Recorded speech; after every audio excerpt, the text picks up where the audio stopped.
दलित बस्ती जलमग्न, मुख्य रास्ता बना तालाब, कई शिकायतों के बाद भी नहीं जागा प्रशासन। दरअसल आगरा के विकासखंड फतेहपुर सीकरी क्षेत्र की ग्राम पंचायत गांव दुलारे में प्रशासनिक लापरवाही और जल निकासी व्यवस्था की बदहाली का खामियाजा दलित बस्ती के सैकड़ों ग्रामीण भुगत रहे हैं। हालात इतने खराब हैं कि दलित बस्ती का मुख्य रास्ता 1 से 2 फुट गहरे पानी में डूबा हुआ है, जिससे लोगों का घरों से निकलना तक मुश्किल हो गया है। ग्रामीणों का आरोप है कि वर्षों से प्राचीन पोखर की सफाई नहीं कराई गई, जिसके चलते बरसात और गंदे पानी का जमाव सीधे दलित बस्ती की ओर हो रहा है। सड़क पर भरा पानी अब ग्रामीणों के लिए बड़ी मुसीबत बन चुका है। बच्चों को स्कूल जाने, महिलाओं को दैनिक कार्यों और बुजुर्गों को आवागमन में भारी कठिनाइयों का सामना करना पड़ रहा है। ग्रामीणों का कहना है कि उन्होंने कई बार ग्राम प्रधान, जनप्रतिनिधियों और अधिकारियों से शिकायत की, लेकिन उनकी समस्याओं को गंभीरता से नहीं लिया गया। तहसील दिवस में भी कई बार शिकायतें दी गईं, फिर भी हालात जस के तस बने हुए हैं। दर्दनाक पहलू सबसे ज्यादा यह है कि विगत वर्ष इसी पोखर में गिरकर रोहित के पिता की डूबने से मौत हो गई थी। घटना के बाद प्रशासनिक अधिकारी, जनप्रतिनिधि और संबंधित विभाग के कर्मचारी मौके पर पहुंचे थे।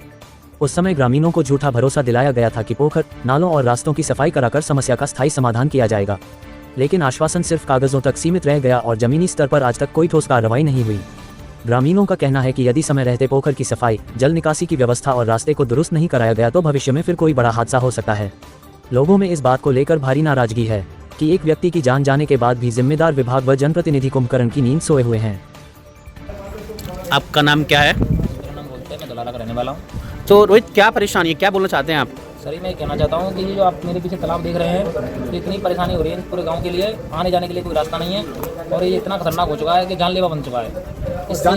जाने जा चुकी हैं और कई इसमें मेरे पिताजी की मौत हो चुकी है। ये मेरे घर क्या परेशानी आ रही है इसमें? परेशानी ये है कि सर निकलने का रास्ता नहीं है कोई भी, और पानी में निकलते हैं, इतना पानी गहरा है, इतना गंदा है, बदबू आती, काफ़ी बीमारी फैलती है। और मेरा कहने का तात्पर्य ये है, सबसे पहले मेरे पिताजी की मृत्यु हो चुकी है इसमें, और मेरी घर की बर्बादी और मेरी बर्बादी का कारण यही है।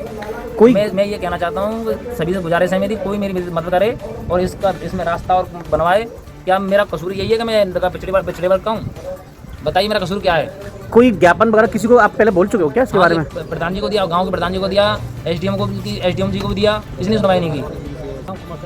तो जरा बताइए क्या परेशानी है? परेशानी इतनी है कि यहाँ से इस जगह को देख के सभी लोग हमारे आवागमन वाले, हमारी बदबू और इतनी बीमारी फैल रही है कि निकलने को रास्ता नहीं है।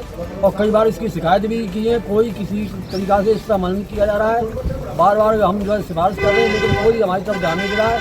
हमारे बच्चों की शादियों में भी प्रावधान परेशानी खड़ी हो रही है। देखते तो ये कहते हैं लोग ऐसे काम के लिए तो रास्ता भी नहीं है जाटव बस्ती में, तो हमारे लिए तो ये नरक बना हुआ है इस जगह।